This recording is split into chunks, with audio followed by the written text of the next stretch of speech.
Hello and welcome back to the Sports Sermon. I'm Dylan Staggy, I'm Jason Gandhi.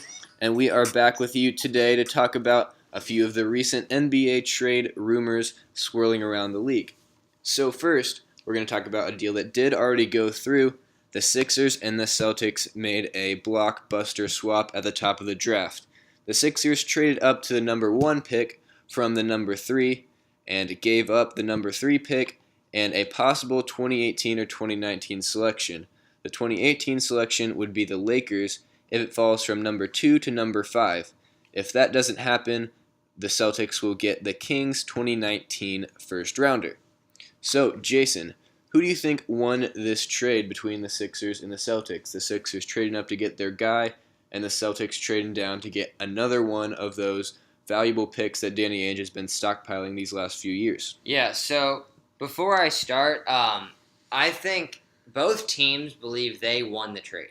I think the Sixers think they just got their guy for 2 first-round picks. What a deal. And I think the Celtics, I think Ainge even came out and said that the guy they want at 3, they're pretty sure is going to be there. The guy they wanted at 1, they're pretty sure is going to be there at 3. So both teams believe they won the trade. And I guess this is more opinion than like a fact-based argument, but I think the Celtics won purely just because I don't believe Markelle is the guy in Philadelphia. I think that he will be a solid point guard, and could he be the point guard that leads him to a championship? Yes, but I don't think he'll be the main guy. I think he could be the starting point guard, but not the guy, similar to other teams like Jason Kidd on the Mavericks, but like Dirk was the guy. I think it'd be something like that if Embiid and Simmons live up to their potential. But the Celtics got potentially the first and second pick in the draft next year through the Nets and this now trade. So I think the Celtics definitely won the trade because they can either package these picks for a star like Jimmy Butler, Paul George, Anthony Davis, whatever the rumors are flying around right now, or they can keep it and just get really young and try to dethrone the Cavs eventually. So really, either way, I like what the Celtics are doing. And I think if Markel's the guy, the 76ers won. But because I don't think he is, that's why I think that the Celtics won the trade. Honestly, for me, I think it's pretty even, and I think it makes sense for both teams. For the Sixers, their guards are absolutely terrible. Jared Bayless, Gerald Henderson, and Nick Stauskas is all they have, and they really need some star power at the guard position, which they do not have right now. So, Markel's not going to be available at 3. They go up to get their guy at number 1, who I think will be a great fit in Philadelphia and will help lead them to some successful seasons with Simmons and Embiid in the future. Plus, I think the first rounder that they will eventually give up might not be too great of a first rounder anyway. The Lakers from 2 to 5, if they trade for Paul George this offseason, that's not going to be a 2 to 5 selection. Yeah. And the Kings, if they get Fox and Markkanen, a decent haul from this draft, a couple solid players in free agency, and a good player next year, that might be a low lottery pick. Really? You think so? Because even if you get Fox and who'd you say Markkanen? Yeah. Okay, so then you have Fox, Hield, then Rudy Gay, he's gone. I don't know. So then you draft some small forward next year, but then you have Markkanen and then Willie Cauley-Stein. I still don't think that's a winning team. I think that's still a lottery pick. At least top 10. At least top 10. I don't know. I'm thinking low lottery for that. Wow. So I don't know. I'm thinking that the Sixers really got the better value here. I think they will eventually win this trade because I do like Markelle. I think he can be the point guard of the future for the Sixers. But I do like what the Celtics are doing, though, stockpiling those draft picks. And we'll see if they get a star. I personally don't think they should. I think they should wait it out for the Cavs. Really? Build some decent teams so at least they get some ticket revenue and all that. They'll get ticket revenue to the Celtics. I don't think that's... I mean, if they go in for a full-out tank right now... But you've still got Josh Jackson there. I don't think you mean this year, like throughout the next few years, right? Yeah. So then you've got Josh Jackson, Michael Porter Jr., DeAndre Ayton, not obviously those two, but like someone like that. I feel like those rookies alone put butts in the seats because, Josh Jackson's from Kansas or Jason Tatum's from Duke. That's already a big fan base that's going to want to watch him. I don't know. And because you're the Celtics. Like, if you're a team like the Timberwolves that's doing this, I agree that they're going to have to try to sell seats somehow. I feel like if you're the Celtics, Lakers, Knicks, whoever else, it's like a big market. I don't really need to worry about that. So that's just one less thing they have to worry about for the Celtics. I just think you build a decent squad for the next few years, and then develop a core to rise up right after them of not Jason Tatum, well, possibly Jason Tatum if they draft him, Jason Tatum or Josh Jackson, Jaylen Brown, and whoever they can get next year, possibly 2 picks if the Lakers one ends up falling to them. So I think that I do like what the Celtics are doing. I think it is worth the risk, and it makes sense for both teams.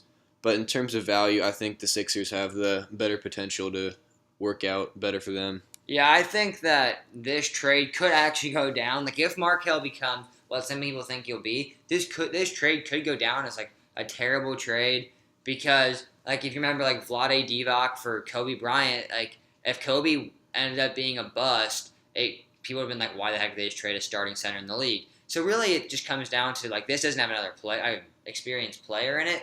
But if Fultz becomes the guy, like, everyone says that Kobe, like, is one of the greatest players of all time, like, why would you trade Vlade Divac? But the Sixers are kind of just taking that risk on their guy, just like the Lakers did, just like other teams have done in the past. So for the Sixers, like I said, I think they definitely won because they really believe that this is their guy. All right, so speaking of the Celtics in long-term or short-term, do you think they should go all in short-term and trade for a guy like Jimmy Butler, Paul George, Kevin Love, possibly in a 3-team trade with the Cavs and the Pacers? Do you think they should go all in this year, try to dethrone the Cavs in the next couple years? Was that a Kevin Love and Paul George or Paul George? I was thinking, I guess but okay. It would be a different trade.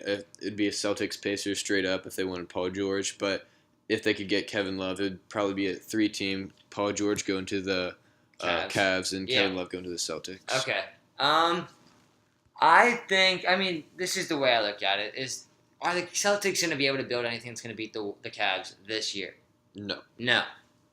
But if LeBron's serious about going to LA, could the Celtics be the best team in the East 1 year from now? Yes. So, I think if you trade for Jimmy Butler, then you've got him. Then you're banking on LeBron leaving a little bit, which I know is not the safest bet. But if LeBron leaves, now you've got Isaiah Thomas, Jimmy Butler, Al Horford, Josh Jackson or Jason Tatum, if that's not part of the deal. Or one of the young guys. You're not going to give up all the picks, but you're going to get a young guy and Avery Bradley or Marcus Smart. So I don't know. I think that they still should keep what they have. Like, there's no reason to trade Isaiah Thomas, trade Al Horford or anything because they can still contend. Like, they're the 1 seed in the East. I know it's like the Cavs and LeBron, but I feel like as a competitor and as a franchise, you can't just give up because LeBron's so good, if that makes sense. Yeah, I think there's definitely time to wait, though. If LeBron makes his decision next summer, they can still wait to see if they want to give a deal to Isaiah Thomas for the max, because if LeBron leaves, you probably want to bring Isaiah Thomas back and go for the finals the next year. But see, that could be too late is what I'm thinking. Because is it this year that Thomas is on his contract year? Yeah, this is last year for Thomas this year. Yeah, so Thomas, if you don't put anything around him, I feel like he's going to leave. Because why wouldn't he? He'll get a max deal somewhere else on a winning team. I mean, he could get a max deal on the Celtics if LeBron leaves. But and still be in the NBA Finals the next year. I feel like if they give him Butler this year, Thomas will want to stay because now you've got stability in the Boston organization where if you don't give him any help and say, if you stay, we'll get you help, then I feel like he's like, or you could just do it now. Like, I don't know. I feel like if it was me, I'd be kind of skeptical to waiting to re-sign, then telling him they're going to give me help. I don't know. We'll have to see how that plays out. Personally, I think that they should wait for the future, purely from a GM/winning championship standpoint. But from a fan standpoint, I think you definitely want a star. I think as a franchise and as like competitors, you cannot just give it up because you know LeBron's good. Like, that's just such a soft move to like just give up because like have your whole franchise tank because you're gonna come in second place. Like, yeah, I don't think a total tank, but I think kind of staying like they did stay pat or this year. Yeah. Okay, I see what you're saying. All right, so let's move on to another big rumor that happened around the NBA. Paul George apparently informed the Pacers franchise that he will not be staying in Indiana and wants to become a free agent. And to my Los Angeles Lakers. Let's just put that out there. He prefers to come to my Lakers. But some teams are interested in trading for a rental and possibly, if he likes it there, to not go into free agency. which I know Jason would not like, or the Lakers too, and just for some assurance and getting him there earlier. So, what team do you think makes the most sense to trade for Paul George? Okay, so this is where it gets weird because yesterday night, I think it was, a report came out that the agent of Paul George told teams, no matter who you are, it's a rental. Like, they want you to know that. But I don't know. Like, you made a good point off the air that, like, if you go to Cleveland with LeBron and Kyrie and you win the ship, it's gonna be very hard to say, hey, now come to LA with a team that might not make the playoffs. So I see Cleveland there. But at the same time, Cleveland should not. If Cleveland who's Cleveland going to give up for Paul George if they don't want to give up Kevin Love?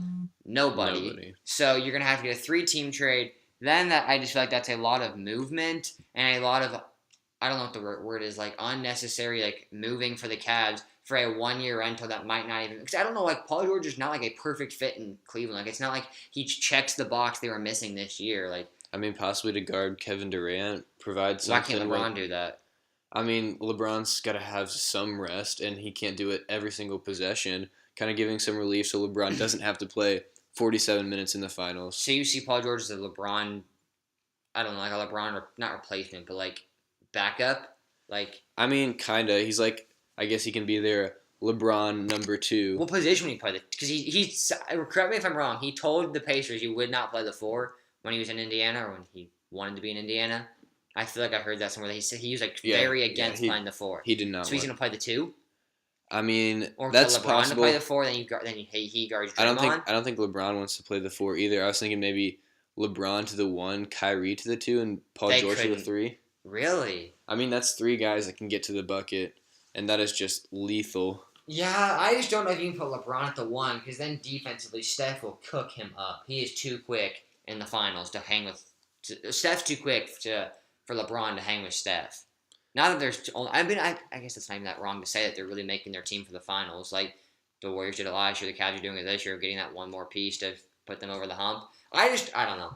Paul George to the Cavs makes sense to me because I get it that then you got another star and now you can beat but it depends on what you have to give up, and that's really the question with every team is what are you gonna have to give up for a 1-year rental. So with that, then the Lakers comes into play because then it's not a 1-year rental. I mean, I think we both agree if the Lakers trade for him this year, he's not leaving. Yeah. Yeah. So the Lakers are kind of in the best position then to trade for him. I think you'd agree. But do you want to trade him? If he's already going to come, then you're taking away assets that are going to make Paul George's team be worse. Like if you give up DeAndre Russell, my favorite player on the Lakers, and the leading scorer, and a 2-year removed second overall pick, you're going to give up him for Paul George, not who Paul George have in LA to play with.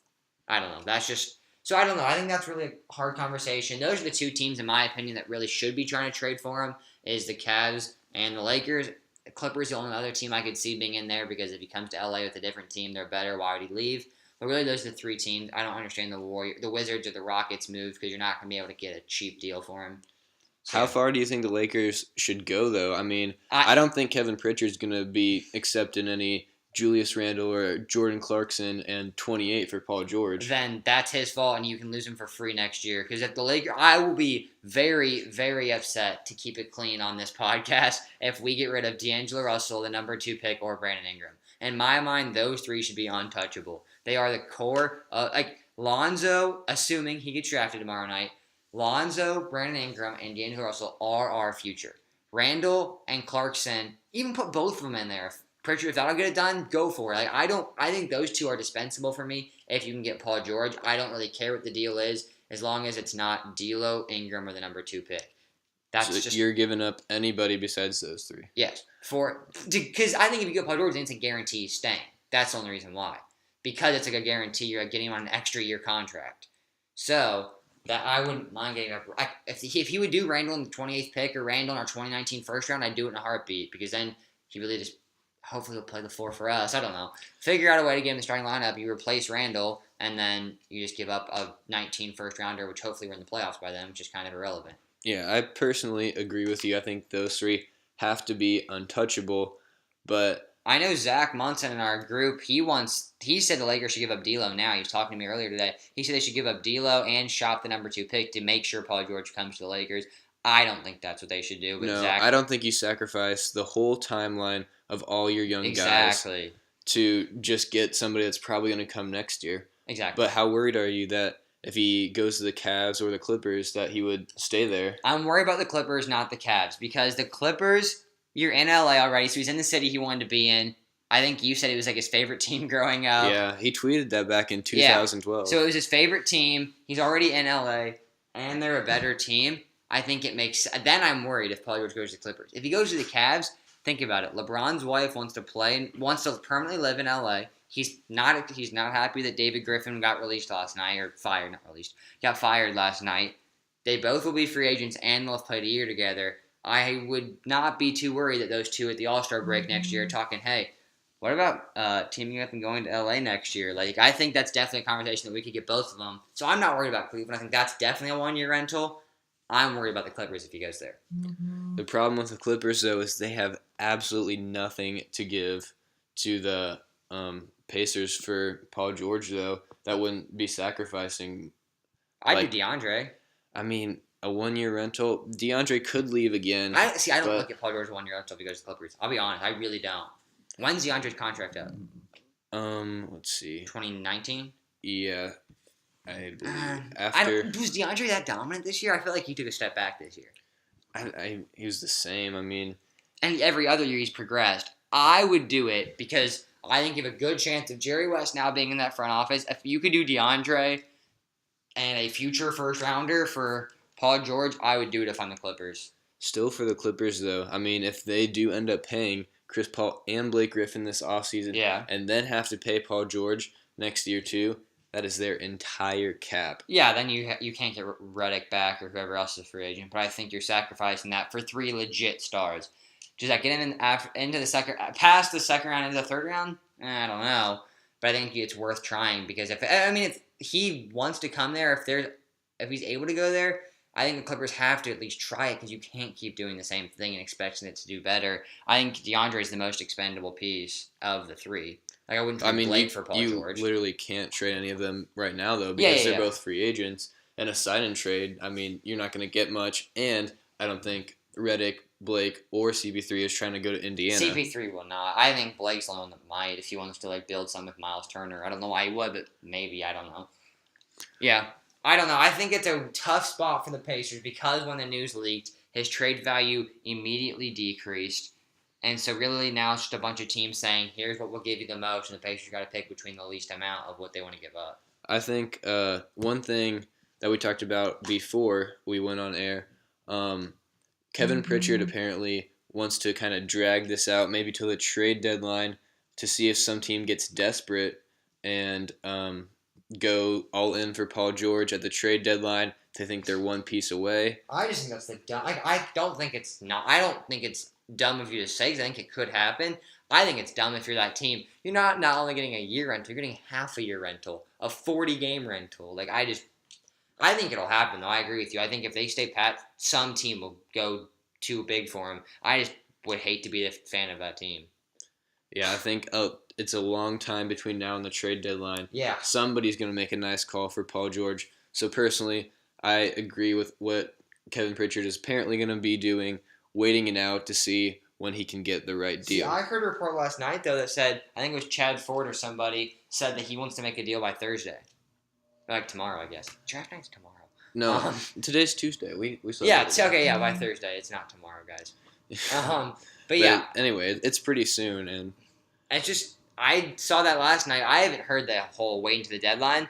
I just think if you wait and if Paul George is there start of next year, he's not going to be happy. I don't think. So now you're going to hear more and more complaints. I mean, he said that he wanted to play out his contract, though, didn't he? Did he? I think he did. Okay. But I mean, he can't reasonably expect the Pacers to do that, though. Yeah, I just feel like now if he's on the team and then the whole first half of the season, if you're going, hey, I don't want to be here, I don't want to be here, I don't want to be here, then a team's not going to go, hey, here's 4 first-rounders like they got last year offered to them. So, I don't know. I just feel like the Pacers, you have potential to get a better deal as you wait, but at the same time, like the Kings with DeMarcus Cousins, the longer you wait, the worse the deals might get. All right, so speaking of the Pacers, they could potentially try and go with a quick rebuild, re-sign Jeff Teague, get Kevin Love in a Cavs trade, and build a decent team right away. Do you think they should tank or try to build quick? Okay, so I'm a fan of Miles Turner. I think you let Teague walk. I think he's one of the most. I think he's one of the most likely free agents to go somewhere else. Because why would he go back to Indiana now? I mean, he's from Indiana though. Yeah, I don't know. I don't know why he would want to personally, but if he does, great for Indiana. I don't think the Pacers would really want to either. Really? I mean, he's still a viable point guard. I don't think the Pacers will be able to go. Okay, we're going to tank this year. Whether they should or not, I don't think they will be able to. What do you mean they won't be able to? Like, I don't think that the front office will let themselves tank. If you know what I mean. Like kind of how. I forget the Magic, like the last 3 years, how they haven't actually tanked until last year. And look how it's worked out. No, I know. I'm just saying, terrible. I feel like the Pacers might try to do that and try to be like, no, we don't need a tank. We'll be fine. As they just continually get worse skill-wise. I don't know. I just don't see Pritchard, Bird still being involved somewhere in that front office. I just don't see them being able to try to really throw the towel in and start over. For me, I think they definitely should, though. I do, too. I mean, you don't think Lance at point guard potentially could get enough fans to come in? No, I would watch. I think it'd be fun to watch. Don't get me wrong. I can't wait if that happens. Lance at point guard just sounds like the greatest so many thing turnovers, but so many cool passes at the same time. Like, such an interesting combination. I will love it if that happens. I can just, imagine, one stupid turnover a night, but also one, SportsCenter top 10 pass a night. It'd be crazy. But for me, I think the Pacers should tank, wait to get the most future kind of toward assets that can get you more potential in the future, not go for Kevin Love or something right now. I think Turner, you can build around. They have pick 18, 19 this year. 18. So then you got pick 18. If you can get somebody like TJ Leaf at 18 or Terrence Ferguson, a shooter that'll provide scoring, then you've got two guys to really build around, and then you just hope, Paul George changes his mind or trade him and get somebody back. I don't know. The Pacers have a lot of question marks going into next year. All right, and one last rumor that's been going around the NBA. Jimmy Butler, the Bulls apparently shopping him, and a report coming out earlier today that he would be open to a Cavs trade. I didn't see that. Did you really say that? Yeah. I didn't see that. All right. So, a couple teams that are potentially looking at Jimmy Butler. First, the Celtics. Do you like that fit? Do you think It's he a should nice go there? fit. I don't know if the Celtics should do it because, like we talked about earlier, does it make sense for them to keep trying to beat LeBron when LeBron's going to keep beating them?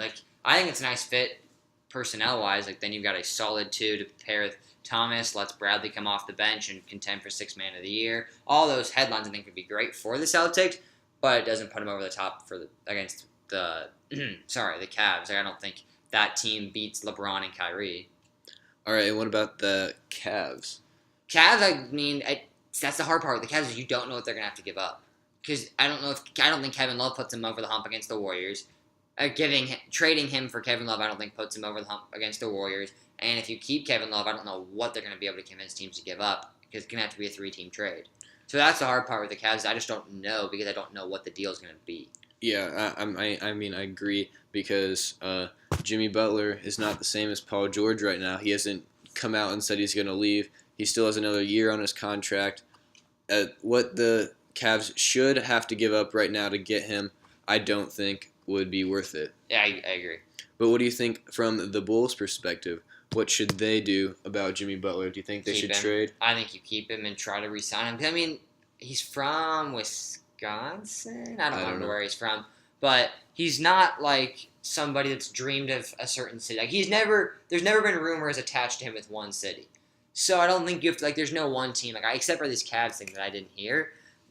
There's never been one team that's been continuously reported that he wants to go there. And so I don't know if Jimmy Butler's essentially out the door yet. I think you can try to keep him and keep building around him, just get better pieces instead of a 34-year-old Dwayne Wade and a washed-up Rajon Rondo. I mean, you could go for a tank though. But you don't have any young pieces to pair with him. I love me some Denzel Valentine, but if you're not going to play him in the playoffs when your first and second point guard go down, what is he there for? So obviously Denzel's not a young piece that they're going to use very often. They don't have. But, young pieces. Something back in the trade for Jimmy Butler though.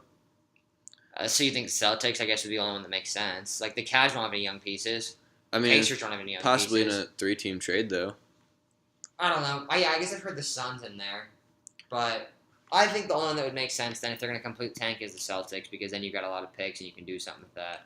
Yeah, I mean, I think it depends on how many picks. If you get a really good haul of picks back, I think you go ahead. Yeah. No guarantee, although he's probably going to re-sign, but no absolute guarantee, and then they're stuck with nothing for Jimmy Butler in 2 Like years. Oklahoma City. I mean, because not even people in Oklahoma City thought KD was going to leave, so that's why they don't want to fall into that trap again. Yeah, something like that. I definitely agree. So I think that's going to wrap it up for the NBA trade rumors. We wanted to get something out to you guys about these because we really haven't had too much talking about these in our other podcasts because they were recorded before all these rumors in the off season. So thank you guys for listening.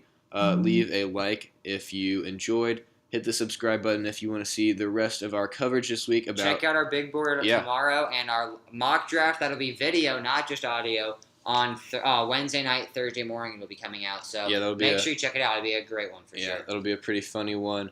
We're going to do an actual mock draft with a podium and everything. It's going to be awesome. That'll be great. You don't want to miss it. Yeah, so thank you guys for listening. And also follow us on Twitter. We'll post every time we post a new video or an article. And stay tuned for tonight. We have an interview with Hall of Fame, not Hall of Fame, Olympic gold medalist, NBA champion, and NCAA champion, Quinn Buckner. Yeah, Vice President Communication for the Pacers. Really excited to interview him, so make sure you guys check that out tonight. Yeah, see you guys, and thank you for listening. We will see you tonight and tomorrow. So thank you for listening. See you.